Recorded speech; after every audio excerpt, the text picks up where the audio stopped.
मित्रों, मैं प्रियंका स्वागत करती हूँ आप सभी का आपके अपने YouTube चैनल स्मार्ट क्लासेस 77 यानी SSC 77। हमारा एक चैनल है यूपी के लिए, आप उसे भी सब्सक्राइब कर लीजिए। मित्रों, यदि आप मेहनत करेंगे तो उसका फल आपको अवश्य ही मिलेगा। मेहनत अगर आदत बन जाए तो कामयाबी मुकद्दर बन जाती है। यदि आपको मेहनत करने की आदत पड़ जाए तो कामयाबी आपको अवश्य ही मिलेगी। उसी क्रम में मैं आज आपके लिए लेकर आई हूँ श्रम निरीक्षक भर्ती जो आपकी 2023 में होने वाली है, उसके लिए खास ही पैटर्न पर आधारित प्रश्न जो कि 2018 का सॉल्व पेपर है। और पूरा पेपर देखने के लिए आपको हमारे चैनल पर जाना होगा। इसके पहले के जो क्वेश्चन है वो हमारे सर के द्वारा सॉल्व करवाया गया। मैं तो सिर्फ हिंदी के क्वेश्चन सॉल्व करवा रही हूँ। किसी परीक्षा की यदि आप तैयारी कर रहे हैं तो सबसे पहले आपको पुराना पेपर जो होता है उसे समझना आवश्यक होता है। क्यों? उससे आपको पता चलेगा परीक्षा का पैटर्न क्या है, किस प्रकार के प्रश्न आपकी परीक्षाएं पूछे जा रहे हैं। वो जानने के लिए आप उस पूरे सॉल्व पेपर को देखिए और समझिए, उसी आधार पर अपनी तैयारी करिए। तैयारी तो हम आपको करवा ही रहे हैं। तो यदि इसके पहले क्वेश्चन आपने नहीं देखे हैं तो आप हमारे चैनल पर जाकर के अवश्य देखें। आज मैं हिंदी का प्रश्न लेकर आई हूँ। हिंदी के जो क्वेश्चन है उसे मैं सॉल्व करूँगी, उसके आंसर बताऊँगी आपको। तो लेबर इंस्पेक्टर परीक्षा 2023 में होने वाली है। आप अपनी परीक्षा को जारी रखने के लिए ही तैयारी करते रहिए ताकि आप सफलता को हासिल कर सकें। और इसके अलावा आधुनिक इतिहास से अभी तक जितने भी प्रश्न पूछे गए उनके चुनिंदा प्रश्नों का एक वीडियो बनाया गया हमारे सर के द्वारा। आपने यदि उसे नहीं देखा जरूर देखें। और यदि आप प्रत्येक क्लास की PDF प्राप्त करना चाहते हैं तो उसके लिए आपको ज्वाइन करना होगा हमारा टेलीग्राम चैनल जो कि SSC 77 के नाम से है। क्या है? SSC 77। तो आप उसे ज्वाइन कर लीजिए, वहाँ पर आपको प्रत्येक क्लास की PDF प्राप्त हो जाएगी। ठीक है मित्रों, तो 1 से 30 तक जो है यानी प्रश्न संख्या 1 से 30 तक के लिए अलग क्लास बनी है, उसे ज़रूर देखिए। क्लास 1 है वो। और हिंदी के सभी प्रश्न तो हम आपके लिए लेकर आ ही गए हैं। और मेरा क्या नाम है उसे आप जानते हैं, बताने की ज़रूरत नहीं है। तो मित्रों ज़रूर देखें, है ना। और GS का तो कोई टेंशन है ही नहीं, क्योंकि हमारे सर के द्वारा बहुत अच्छे तरीके से GS आप लोगों को पढ़ाया जा रहा है। एक मोटिवेशनल पंक्ति है आपके लिए। मंजिल पाने की चाह में पाँवों में पड़े छालों से याद आया, रास्ते कठिन हैं लेकिन जिद भी तो बड़ी है ना मित्रों। सफलता का रास्ता बहुत कठिन होता है। पाँवों में पड़े छालों को देखकर कि उतना दूर भागती है ऐ मंजिल, तुझे पाने की चाह में कितने छाले सूख गए चलते चलते। तो आप मोटिवेट होते रहिए। और क्वेश्चन नंबर 1 से 28 तक देखने के लिए क्लास 1 देखिए, 29 से 64 तक देखने के लिए क्लास 2 को देखिए। इसी प्रकार से पूरी के पूरी जो परीक्षा हुई थी उसका सॉल्व पेपर हमारे चैनल पर अपलोड किया गया, यानी PYQ है। आप उसे ज़रूर देखें, अपनी परीक्षा की तैयारी करते रहिए। और उससे संबंधित जितने भी क्लासेस अपलोड की जा रही हैं उन सभी को आप देखते रहिए। PDF को प्राप्त करने के लिए चैनल को ज्वाइन कर लीजिए और अपने मित्रों को भी शेयर करवाइए। हिंदी व्याकरण के जो प्रश्न है उसे सॉल्व करते रहिए। मित्रों, मैं आपको बताना चाहूँगी अभी जो CGSI की परीक्षा हुई है उसमें से हमारे पढ़ाए हुए बहुत सारे क्वेश्चन आए हैं। हिंदी व्याकरण तो आप समझिए डिप्टू छप गया है पूरा। 1-2 क्वेश्चन की बात अगर हम ना करें तो उसे छोड़कर के बाकी सारे के सारे प्रश्न हमारी क्लास से आए हैं। तो आप इसे हल्के मत लीजिए और हमारे चैनल के साथ अवश्य जुड़े रहें। चलिए, पहला प्रश्न है हिंदी का जो कि क्वेश्चन नंबर 131 से स्टार्ट होता है। इसके पहले के प्रश्न के लिए वीडियो बनाए जा चुके हैं, आप हमारे चैनल पर विजिट करें और उसे देखें। चलिए बात बताइए, यहाँ पर दिया गया है मुहावरा। वो मुहावरा क्या है? मुहावरा कहिए या वाक्य कहिए, दिया गया है एक वाक्य है, चांदी वाली थाली या किस कारक का उदाहरण है। यहाँ पर ये सेंटेंस देने का मतलब है आपसे वो कारक पूछना चाहता है। मुहावरा हो या वाक्य हो, इससे कोई फर्क नहीं पड़ता, सिर्फ आपको ये बताना कि इसमें कौन सा कारक दिया गया है। ऑप्शन में आपको 4 कारक दिए गए हैं, कर्ता कारक, संप्रदान कारक, संबंध कारक और अधिकरण कारक। मित्रों, हिंदी में 8 कारक होते हैं, हमने पिछली क्लासेस में कई बार आपको पढ़ाया है। कर्ता कारक, कर्म कारक यानी कर्ता ने कर्म को करण से संप्रदान के लिए अपादान में, तो इस प्रकार के 8 कारक हैं। पिछली क्लासेस आप देखेंगे तो आपको कारक अच्छे से समझ में आ जाएगा। कर्ता कारक क्या होता है? कर्ता कारक उसमें जिसमें कर्ता की विशेषता बताई जाए, यानी जो भी कार्य किसी के द्वारा संपादित किया जाता है तो कार्य को करने वाला, जो कार्य को करने वाला होता है उसे कहा जाता है कर्ता। कोई भी कार्य जो कर रहा है वही व्यक्ति कार्य को करने वाला है, तो यानी वही क्या कहलाएगा? कर्ता कहलाएगा। कर्ता धर्ता कहा जाता है। तो कर्ता ने, और कर्ता जहाँ आएगा वहाँ पर उसका जो चिन्ह होगा वो ने हो जाएगा। जैसे राम ने रावण को मारा, किसको मारा? रावण को मारा।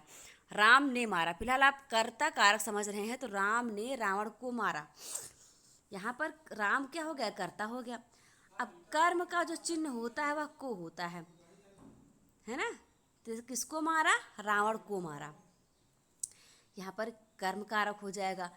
संबंध कारक में जो होता है आपका, संबंध कारक में का, की, के जो चिन्ह होते हैं जो किसी से संबंध स्थापित करते हैं मेन, तो इसमें आप समझिए किसी का संबंध बताया जाए, जरूरी नहीं है कि संबंध वाचक चिन्ह भी हो।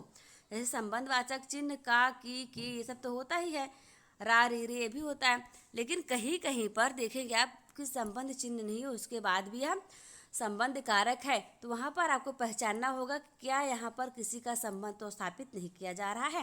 बाकी बचता है आपका संप्रदान कारक। संप्रदान यानी कि जहाँ पर किसी वस्तु को, किसी चीज को किसी को दान दे दिया जाए, किसी को दे दिया जाए, वहाँ पर होता है संप्रदान कारक। अधिकरण कारक का मतलब होता है आधार, जहाँ पर जिस वाक्य में आधार स्पष्ट हो। जैसे टेबल पर किताब रखी है, तो किताब का जो आधार है वह क्या है, टेबल है, तो यहाँ पर हो जाएगा इसका चिन्ह जो होगा में या पर, में या पर हो जाएगा इसका चिन्ह, अधिकरण में पर, तो अधिकरण कारक यह हो जाएगा। मित्रों इन चारों कारकों को मैंने स्पष्ट कर दिया है, क्योंकि ये PYQ है, जितने ऑप्शन हैं हम उसको सॉल्व करते जा रहे हैं। बाकी कारक से संबंधित हमारी जो क्लासेस हुई हैं, देखिए एक बात मैं आपको फिर से स्पष्ट बताना चाहूँगी। जैसे आ जाता है कि हिंदी व्याकरण, अब व्याकरण आ गया, व्याकरण में आपका दे दिया वाक्य अशुद्धि, संधि, समास, कारक, तो उसके लिए चाहे जो भी क्लास हो, चाहे वो SI की क्लास हो, चाहे वो टीचर की क्लास हो, चाहे वो प्यून की क्लास हो, जो भी मतलब चाहे जो भी क्लास हो, अगर इसमें वह टॉपिक है तो ऑल इंडिया में आपको वही पढ़ाया जाएगा। यदि हिंदी व्याकरण में आपको लिंग पढ़ाया जा रहा है, तो लिंग आपके SI के सिलेबस में हो, टीचर के सिलेबस में हो, टेट में हो, पेट में हो, नेट में, चाहे जहाँ भी हो, तो आपको वही मिलेगा। इसलिए आप लोग क्या करते, थंबनेल देखते हैं, अरे ये भाई SI का, ये हमारे काम का नहीं है। नहीं, ऐसा नहीं है, आप अपने टॉपिक को देखिए कि कौन सा टॉपिक आपके पाठ्यक्रम में है, उस टॉपिक के अकॉर्डिंग अपनी पढ़ाई करिए। और बहुत ज़्यादा थंबनेल के चक्कर में तो आप फिलहाल ठीक है, वैसे आपको पता चल जाता है, लेकिन ये मत सोचिए कि क्लास हमारे लिए नहीं। ऐसा कहने का मतलब क्या है मेरे लिए, क्योंकि व्याकरण की सारी क्लासेस हमारे चैनल पर अपलोड हो चुकी हैं। आप जाइए पुराने क्लासेस को देखिए, और ये परीक्षा तो आप वैसे धुआं धुआं कर देंगे। हिंदी का एक भी क्वेश्चन बाहर नहीं जाए, गारंटी मेरी, ठीक है। तो इसमें इस प्रश्न का सही जवाब हो जाएगा संबंध कारक, क्योंकि यह संबंध बता रहा है। थाली कैसी है, चांदी वाली थाली, ये चांदी वाली थाली, तो इसमें इसका संबंध है। थाली का जो संबंध है वो चांदी का है, यानी थाली कैसी है, चांदी है, तो चांदी वाली थाली, इसमें जो है संबंध कारक स्थापित हो रहा है। इसलिए यहाँ पर आपका ऑप्शन नंबर C सही हो जाता है। यह कोई नया नहीं है, देखिए यह कोई नया नहीं है, इसमें आपको पूछा गया है सर्वनाम बताइए। आपको सर्वनाम कितने होते हैं, सर्वनाम तो हमने बताया था आपको 6 होते हैं, और सर्वनाम वाचक शब्द यदि पूछा जाए या सर्वनामों की संख्या पूछी जाए तो 11 होते हैं। ये सारी चीज़ें हमने आपको पढ़ा रखी, पिछली जितनी भी क्लासेस आप उसमें देखेंगे प्रैक्टिस सेट है हमारे, 40 से ज़्यादा प्रैक्टिस सेट अपलोड हो चुके हैं। इसके अलावा भी हाल ही में जो CGSI का हुआ था पेपर, उसके लिए फाइनल क्लास जारी की गई थी, उससे बहुत ही अच्छा कंटेंट तैयार किया गया था हमारी टीम के द्वारा, तो आप उन सभी क्लासेस को देखिए, उसमें ये सब चीज़ें पढ़ाई गई हैं। निजवाचक, सर्वनाम, निश्चयवाचक, संबंधवाचक और प्रश्नवाचक। देखिए निजवाचक में तो सिर्फ एक ही चिन्ह आता है, वो क्या है, आप। अब आप सोच रहे होंगे हम तो आपको भी आप ही कहते हैं, ठीक है, नहीं, वो आप जो होगा आपका निजवाचक में नहीं आएगा, वह दूसरों के लिए प्रयुक्त हो रहा। यह आप जो स्वयं के लिए प्रयुक्त हो, मैं अपने आप खा लूँगी, मैं आप ही चली जाऊँगी, मैं आप ही स्वयं, मतलब आपका अर्थ जहाँ पर स्वयं के रूप में आए वहाँ पर निजवाचक सर्वनाम हो जाता है। और दूसरा वाला जो आप होता है वो पुरुषवाचक हो जाएगा। उत्तम, मध्यम, अन्य 3 पुरुष होते हैं, तो उसमें आप, वह जो आप होगा वो दूसरों के लिए इंडिकेशन होगा, स्वयं के लिए नहीं होगा। तो निजवाचक में क्या होगा, ये आप तो होगा, सिर्फ एक ही चिन्ह है, लेकिन स्वयं के लिए हो जाएगा। निश्चयवाचक कोई भी चीज़ वह निश्चित करेगा कि हाँ ये चीज़ यहीं पर है, एकदम पूरा आप कन्फर्म हो जाएंगे। संबंधवाचक क्या करेगा, संबंध बताएगा, और प्रश्नवाचक प्रश्न करेगा। तो आप उपरोक्त वाक्य में देखिए आपको कौन सा सर्वनाम नजर आ रहा है।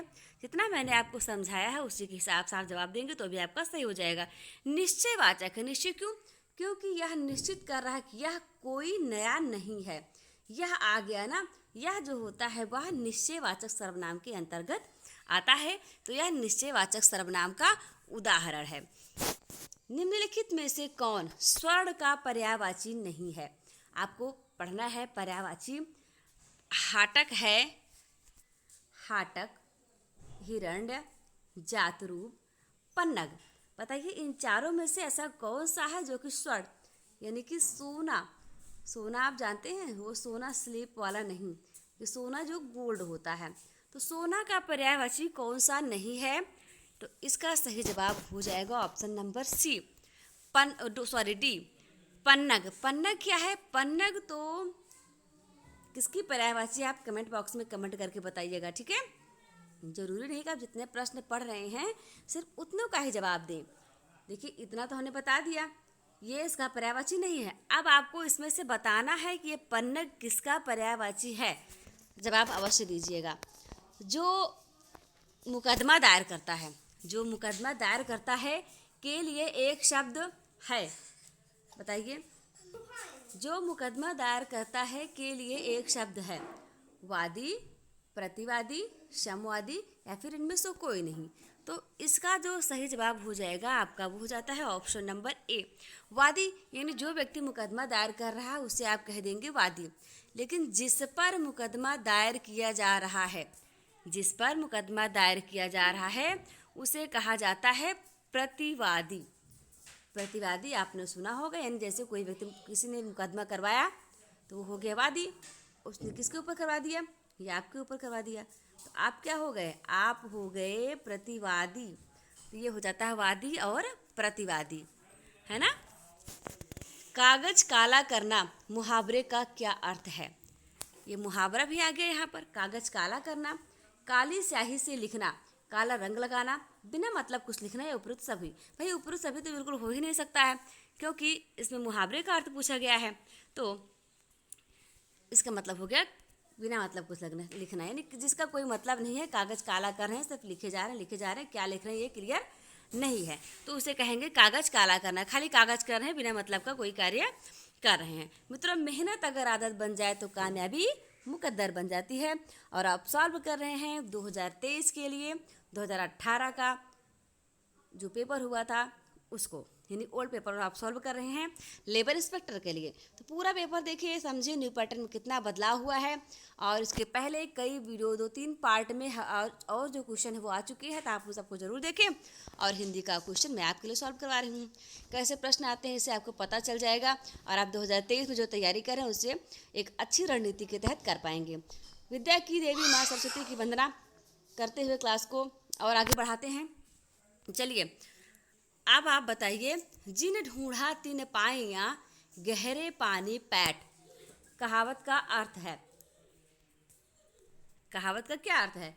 गहरे पानी में डूबना, गहरे पानी में खोजना, नुकसान होना या फिर परिश्रम का फल मिलना। तो जिन ढूंढा तिन पाइयाँ गहरे पानी पैठ, इसका जो मतलब होता है बहुत ही सिंपल सा आ जाएगा, परिश्रम का फल मिलना। यानी देखिए, जिन ढूंढा तिन पाएंगे, जो आप ढूंढेंगे वो आपको मिल जाएगा। गहरे पानी पैठ, आप उसकी गहराई तक, उसके अंदर तक सही से मेहनत तो करिए। यदि आप अपनी मंजिल को पाना चाहते हो आपको ज़रूर मिलेगी, ऐसा नहीं है कि आपसे बाहर हो जाएगी, लेकिन आप उसके अकॉर्डिंग मेहनत तो करिए, तभी तो आपको मिलेगी ना। यहाँ पर इस प्रश्न का जवाब ये हो जाएगा ऑप्शन नंबर डी। चलिए आप बताइए, निम्नलिखित में से छत्तीसगढ़ी क्रिया विशेषण नहीं है। छत्तीसगढ़ी क्रिया विशेषण कौन सी नहीं है? जी हाँ, तुहर, तत्का, अभिच। तो छत्तीसगढ़ी, आप छत्तीसगढ़ से हैं, एक भी प्रश्न गलत नहीं करेंगे मित्रों। इसका सही जवाब हो जाएगा तुहर, यानी कि ऑप्शन नंबर आपका बी जो है वो सही हो जाएगा। चलिए आगे बढ़ेंगे, आगे के प्रश्न देखेंगे। और जीएस का कोई टेंशन नहीं होगा, क्यों? क्योंकि हमारे सर के द्वारा बहुत अच्छी क्लासेस चलाई जा रही हैं, आप तो ज़रूर देखिए। मंजिल पाने की चाह में पाँवों में पड़े छालों से याद आया, रास्ते कठिन हैं लेकिन जिद भी बड़ी है। आपकी जिद बड़ी होनी चाहिए। कोई भी मंजिल ऐसी नहीं जो आपसे दूर रहेगी, आपको अवश्य मिलेगी। पाँवों में पड़े छालों को देखकर क्यों इतना दूर भागती है मंजिल, पाँवों में पड़े छालों को देखकर क्यों इतना दूर भागती है ऐ मंजिल, तुझे पाने की चाह में कितने छाले सूख गए चलते चलते। जी हाँ मित्रों, वाकई में संघर्ष तो जीवन में होता ही है, ये देखिए, ये प्रमाण दिया गया है कि हमारी क्लासेस से आपकी परीक्षा में प्रश्न आए हैं, तो आप इसे हल्के में ना लें और पढ़ते रहें। चलिए अब बताइए, छत्तीसगढ़ी यानी ये छत्तीसगढ़ी विशेष क्वेश्चन है। निम्नलिखित में से छत्तीसगढ़ी बोली नहीं है। बैगानी नहीं है, बिंझवारी नहीं है, लोभांती नहीं, प्रसदरी नहीं है। तो आप इसे ज़रूर जानते होंगे, क्योंकि आप मूल निवासी छत्तीसगढ़ के हैं, तो आप ऐसी गलती कभी नहीं करेंगे कि आप इस छोटे प्रश्नों पर ध्यान ना दें। तो जो लोभांती है वो छत्तीसगढ़ी बोली नहीं है, बाकी शेष तीनों जो है वो छत्तीसगढ़ी बोली हैं।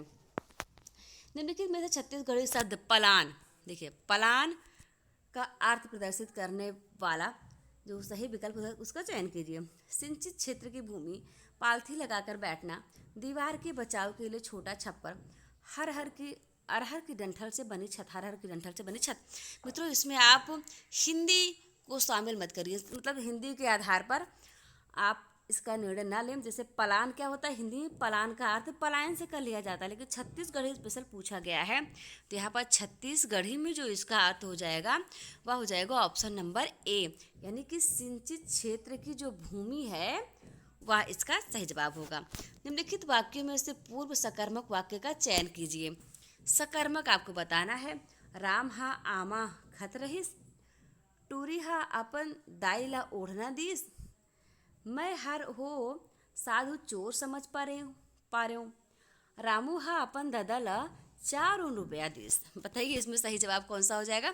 बहुत ही प्यारा लग रहा है पढ़ने में ये, तो इसका सही जवाब हो जाएगा, यानी इसमें से पूर्ण सकर्मक वाक्य जो होगा, राम ह आमा खत रईस, राम ह आमा खत रईस, इसका अर्थ हो जाएगा। निम्नलिखित में से अधिकरण तत्पुरुष समास का उदाहरण बताना है आपको।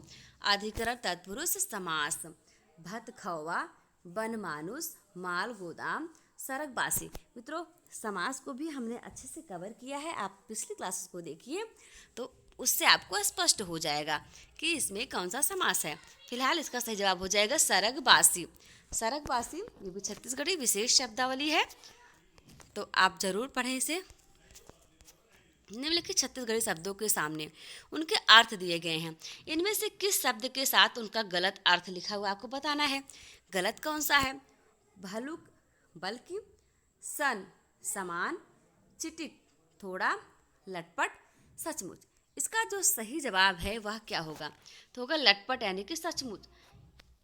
इसमें इसका गलत अर्थ है, लटपट माने सचमुच नहीं होता, बाकी तीनों जो है वो सही हैं। निम्नलिखित शब्दों में से देशज उपसर्ग युक्त सही छत्तीसगढ़ी शब्द का चयन कीजिए। छत्तीसगढ़ी शब्द का चयन करना है। जबर पथरा, दुब्बर, दरचूरा, सलख। बताइए इसका जवाब सही क्या है। देशज उपसर्ग कौन सा है, तो दरचूरा जो है वो छत्तीसगढ़ी शब्द का देशज उपसर्ग युक्त सही शब्द है। अचर मारना, अचर मारना मुहावरे का क्या अर्थ है। अचर मारना मुहावरे का अर्थ है टोना करना, शरण देना, वात्सल्य भाव या फिर असहनीय। तो अचर मारना मुहावरे का सही अर्थ हो जाएगा टोना करना। टोना या टोटका जो होता है, टोना करना इसका अर्थ हो जाता है अचर मारना। मुड़ी गड़ियाना, मुड़ी गड़ियाना मुहावरा का क्या अर्थ है। लज्जित होना, जरा भी हाथ नहीं होना, पछताना, तिरस्कार करना। जवाब दीजिए आप, बिल्कुल सही जवाब दे रहे हैं आप। लज्जित होना, मुड़ी गड़ियाना मुहावरे का जो अर्थ होगा ऑप्शन नंबर ए, यानी कि लज्जित होना हो जाएगा। छत्तीसगढ़ी एक पहेली है, अलार दे दुलार दे लेके कचार दे का क्या अर्थ है। ये पढ़ने में कितना अच्छा लग रहा है आप बताइए, बहुत ही अच्छा लग रहा है ना। लज्जित होना, जरा भी हाथ नहीं होना, पछताना, तिरस्कार करना। सही जवाब इसका क्या हो जाएगा, तो सही जवाब इसका हो जाएगा लज्जित होना। अलार दे दुलार दे लेके कचार दे, आपने मन से इसका अर्थ मत निकालिएगा, नहीं कुछ और ही कर देंगे, ठीक है। भाषा शब्द किस भाषा की धातु से बना है। तो भाषा शब्द बताइए, प्राकृत की भाष धातु से, अपभ्रंश की भाष धातु से, संस्कृत की भाष धातु से, पाली की भाष धातु से। सही जवाब क्या होगा मित्रों, जी बिल्कुल सही आप जवाब दे रहे हैं। इसका सही जवाब हो जाएगा संस्कृत की भाष धातु से, क्योंकि सभी भाषाओं की जननी तो हमारी संस्कृत ही है, इसलिए संस्कृत की भाष धातु से भाषा का जन्म हुआ है। मात्रा के आधार पर स्वर के मुख्यतः कितने भेद होते हैं। मात्रा के आधार पर स्वर के मुख्यतः भेद हो जाते हैं 2। कौन कौन से, जवाब दीजिए। नहीं दे पाए तो हम बता रहे हैं, हर्ष और दीर्घ। पहला हो जाता है हर्ष, दूसरा हो जाता है दीर्घ। तो मात्रा के आधार पर स्वर के मुख्यतः दो भेद होते हैं, ह्रस्व और दीर्घ। उद्धार का सही संधि विच्छेद क्या होगा? जी हाँ मित्रों, उत धनहार हो जाएगा, उतहार, उधनतहार, उतः धनहार। तो आपको पता है संधि कितने प्रकार की होती है? संधि 3 प्रकार की होती है। पहला आपका हो जाता है स्वर संधि, दूसरा हो जाता है व्यंजन संधि और तीसरा हो जाता है विसर्ग संधि। तो जहाँ पर स्वर का स्वर से मेल होता है वह स्वर संधि होती है, जहाँ स्वर का स्वर व्यंजन से मेल होता है या व्यंजन का व्यंजन से मेल होता है वहाँ पर व्यंजन संधि, और जहाँ पर स्वर का विसर्ग के साथ मेल होता है वहाँ पर विसर्ग संधि होती है। इसके बारे में भी विस्तृत क्लासेस हमारे चैनल पर अपलोड है। इस प्रश्न का सही जवाब हो जाएगा ऑप्शन नंबर ए, यानी पर यहाँ पर व्यंजन का व्यंजन के साथ मेल हो रहा है तो यहाँ पर हो जाएगा व्यंजन संधि। आप संधि को भी समझते चलें। मोती शब्द किस वर्ग में आता है? स्त्रीलिंग, नपुंसक लिंग, उभयलिंग या फिर पुल्लिंग में? तो सही जवाब हो जाएगा पुल्लिंग। मोती जो है वो पुल्लिंग है या अपवाद में आता है। आप मोती बड़ी ई की मात्रा है, इसको देख करके इस बात का अंदाजा न लगा कि यह स्त्रीलिंग है। स्त्रीलिंग नहीं बल्कि ये पुल्लिंग है। अब जीएस का कोई टेंशन नहीं है, आपको अपनी मंजिल को प्राप्त करना है तो हमारे चैनल के साथ जुड़े रहिए, हमारे चैनल को सब्सक्राइब कर लीजिए। और किस प्रकार के प्रश्न जो है आपकी परीक्षा में आते हैं उसे जानने के लिए आप इस क्लास को जरूर देखिए।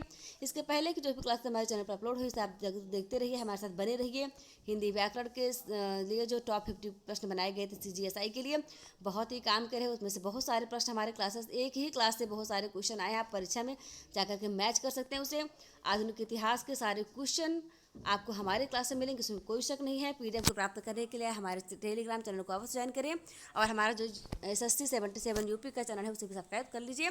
मिलते हैं आपसे बहुत ही शानदार, जानदार, दमदार क्लास के साथ। तब तक आप लोग स्वस्थ रहिए, मस्त रहिए, अपना का ख्याल रखिए, हंसते रहिए, मुस्कुराते रहिए। नमस्कार, जय हिंद, जय भारत।